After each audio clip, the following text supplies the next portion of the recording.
Selamat pagi Pak. Sebelumnya perkenalkan saya Dr. Matthew Christian Rusli yang bertugas di Poliklinik Umum pada hari ini. Nah Bapak siapa nih? Saya Bapak Jakob. Bapak Jakob. Baik, untuk kelengkapan rekam medis ya Pak ya. Bapak bisa kasih tahu saya umurnya Bapak, tinggal di mana sama pekerjaannya nih? Untuk umur saya 55 tahun, saya tinggal di Renang dan pekerjaan saya itu kuli bangunan. Kuli bangunan, baik. Bapak Jakob usia 55 tahun, tinggal di rumah, baik. Dari saya ada yang bisa saya bantu nih? Jadi gini dok, karena saya sudah umur 50-an ke atas nih dok, jadi saya kesini untuk medical check up aja sih dok, untuk melihat kondisi dari paru-paru dan jantung saya. Baik, mungkin sebelum kita lanjut, apakah Bapak punya riwayat merokok ataupun sering kena debu atau asap? Untuk merokok saya tidak pernah sih. Baik, bagus ya Pak ya Bapak datang untuk hari ini untuk bisa dilakukan pencegahan dan pemeriksaan juga. Jadi sebelum kita lanjut ke pemeriksaan selanjutnya atau yang lebih dalam, kita akan ukur berat badan sama tinggi badannya Bapak dulu ya Pak ya. Bisa berdiri dulu di sana ya. Bapak, jadi dari hasil pemeriksaannya kita sudah dapat berat badannya Bapak itu sekitar 65 kg dan tinggi badannya Bapak itu 168 cm. Jadi kita sudah dapat datanya Bapak. Sekarang kita mau melakukan pemeriksaan namanya itu tes spirometri ya Pak ya. Jadi izin saya jelaskan terlebih dahulu. Spirometri ini kita ada tes untuk mengukur fungsi paru-parunya Bapak itu sendiri. Nanti saya akan minta Bapak untuk menghirup nafasnya itu dalam-dalam, lalu menghembuskannya itu sekuat dan secepat mungkin. Baik Pak ya. Ini mungkin nanti rasanya bagi Bapak itu agak lelah karena ini kita akan melakukan secara berulang. Tapi ini tujuannya itu adalah untuk membantu saya untuk melihat berapa banyak udara yang bisa Bapak hirup sama hembuskan. Dari sana kita bisa lihat apakah ada normal, sudah normal ataupun ada kendala. Dari Bapak ada yang mungkin dikurang pengertian? Mungkin itu saya sih. Baik, artinya Bapak sudah bersedia nih? Ya, bersedia. Baik, kalau begitu Bapak bisa ke bed pemeriksaan atau ke meja pemeriksaan dulu nih Pak, sambil saya mempersiapkan alat lainnya. Baik. Langkah pertama adalah memastikan kelengkapan alat spirometri. Peralatan yang diperlukan itu meliputi spirometer utama, power supply, mouthpiece, dan juga nose clip. Setelah itu, saya melakukan uji fungsi alat dengan menyalakan spirometer dan mencoba menyalakan alat untuk memastikan alat berfungsi dengan baik. Kemudian saya akan memasang mouthpiece pada spirometer. Di sini sudah dilakukan kalibrasi alat menggunakan syringe 3 liter.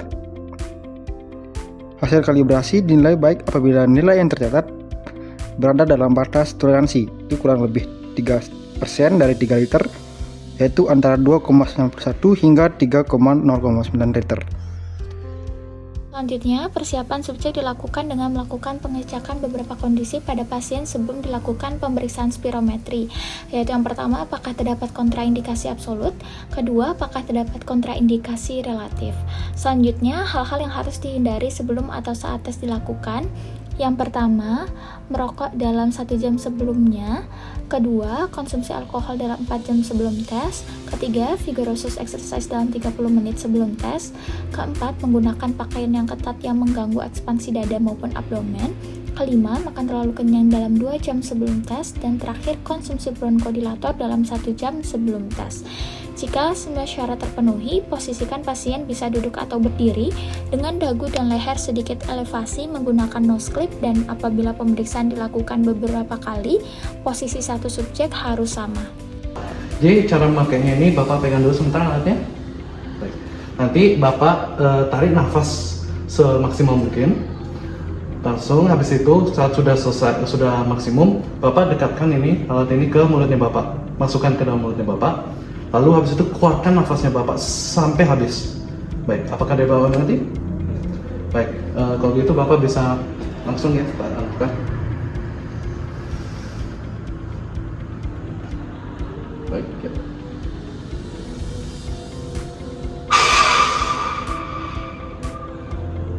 Baik, di sini selanjutnya saya akan memencet print untuk mendapatkan hasil. Saat hasil sudah didapatkan, saya akan mengulangkan ini setidaknya minimum 3 kali untuk melihat apakah ada perbedaan data atau tidak, dan memastikan bahwa datanya itu akurat untuk menilainya dengan minimum 3 kali. Pemeriksaan fungsi paru harus diawali dengan manuver ekspirasi paksa. Tekan tombol start, lalu instruksikan subjek untuk menarik nafas dalam mungkin, memasukkan mouthpiece, dan menghembuskan nafas sekuat, secepat, dan selama mungkin hingga habis. Setelah selesai, tekan print untuk mencetak spirogram. Hasil spirogram harus acceptable, yaitu tanpa false start, batuk, usaha tidak konsisten, penutupan glotis, atau penghentian terlalu cepat. Pemeriksaan dilakukan hingga diperoleh minimal 3 manuver yang acceptable atau maksimal 8. Nilai FVC dan FEV1 tertinggi yang diambil dengan reproducibilitas sesuai standar ATS atau selisih kurang dari sama dengan 5% atau 100 mili.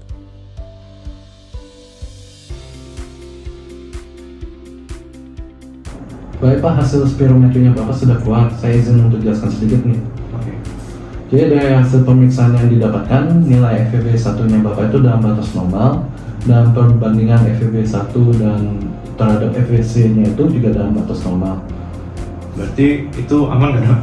Ya, baik Pak, untuk hasil pemeriksaannya itu sudah aman ya Pak ya. Artinya fungsi parunya Bapak ini masih dalam kondisi yang sangat baik. Nah, kita juga tidak menemukan adanya sumbatan ataupun penyempitan pada bagian saluran pernafasannya Bapak. Nah, tentunya juga walaupun hasilnya normal, Bapak juga perlu perhatikan untuk selalu menghindari asap atau debu, terutama asap rokok, dan sangat baik juga kalau misalnya Bapak bisa juga menghindari kebiasaan untuk merokok. Oke, baik dokter. Baik, dari Bapak ada yang ditanyakan kembali? Mungkin itu saja sih dok. Baik, kalau gitu saya cukupkan. Semoga dijaga terus kesehatannya Pak ya. Baik, hati-hati jalannya. Terima kasih dokter. Ya.